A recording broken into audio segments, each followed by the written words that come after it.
Hey guys, welcome back to Woodshop Confessions. Today I'll be making a crosscut sled for my table saw. Stick around and I'll show you how I made it. I started off by making the base of the sled. I'm going to be using 3/4 inch cabinet grade plywood since I had some on hand. First thing I'm going to do is rough it down to size with my track saw. This will make it a little easier to cut it down to its final dimension with my table saw. I've really found this method of breaking down sheet goods to be really handy in a shop this size. The dimensions of the sled I'm making is 40.5 inches by 27 inches, and that's really just because that was the size of the top of my table saw.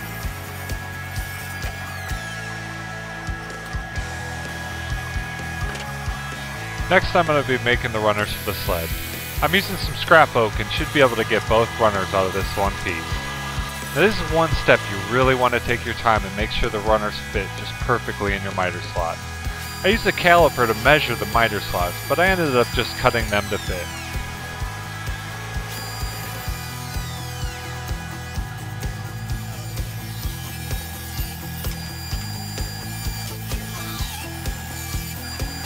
To attach the runners to the base, I put some washers in the bottom of the miter slots. And this is just to raise the runners slightly over the top of the table. I use the front of the table to line everything to.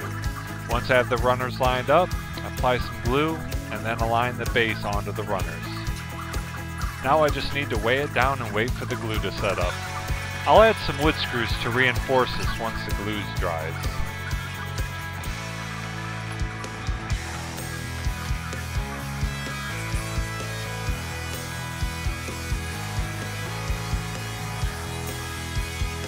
Now that the glue is dried, I'll pre-drill and then countersink 3 screws into each runner. It's important to make sure that the screws are recessed below the surface of the runners to make sure you don't gouge up your miter slots. I remember when I used to be able to do this with just one drill. Not sure what happened. I have some leftover oak from this ginormous pallet I took apart that I'm going to be using for the front and back fence.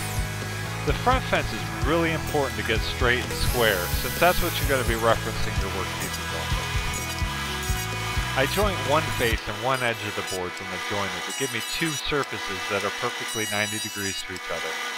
Since I'm using wood from a pallet, it's really important to check for nails or screws that might be in the boards. No one wants to replace some joiner blades just because you put a nasty gouge in it. I'm only taking off enough material with my thickness planer just to plane the parallel face of the board. I want to try to keep these as thick and as wide as I can.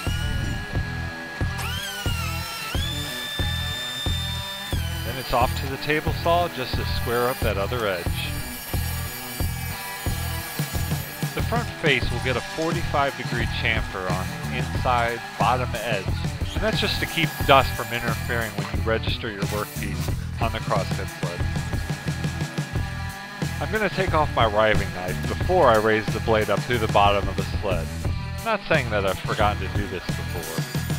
Now at this point I'm just creating a good kerf line that I'll use later to align the front face to. I'm going to cut down the front fence a little on both far sides.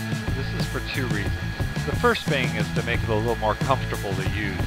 But more importantly, it's so I have a place to put my hands that will keep everything away that I don't want to come in contact with sharp spinning objects. I cut off most of the material with the bandsaw, and then finish up shaping it on the belt and then the oscillating spindle center. Once it's sanded down, I'll use my router table with a roundover bit to round off all the edges. Make sure you keep the bottom edge square, because that's what's going to attach to the base.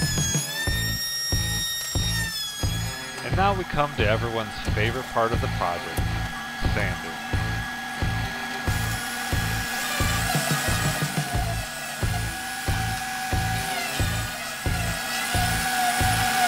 I align the front face square to the blade using a large square. Once I have it all lined up, I tightly clamp it down, check for square again, and screw it down to the base. I don't use glue to attach the front face, just in case I need to adjust it in the future. The back fence is aligned to the back center of the sled and screwed down.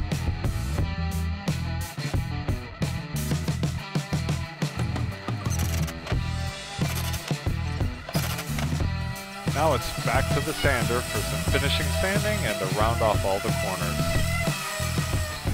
At this point we can finish cutting through the entire length of the sled. I try and raise the blade only as high as I think I need to go. Here I'm doing a little finish sanding with some 220 to create a super smooth surface, and then applying some wax to the entire bottom of the sled to include the runners. Well folks, there you have it, a basic table saw crosscut sled. Thanks for watching, and feel free to leave me a comment below. I love hearing from y'all, and if you haven't already, don't forget to subscribe.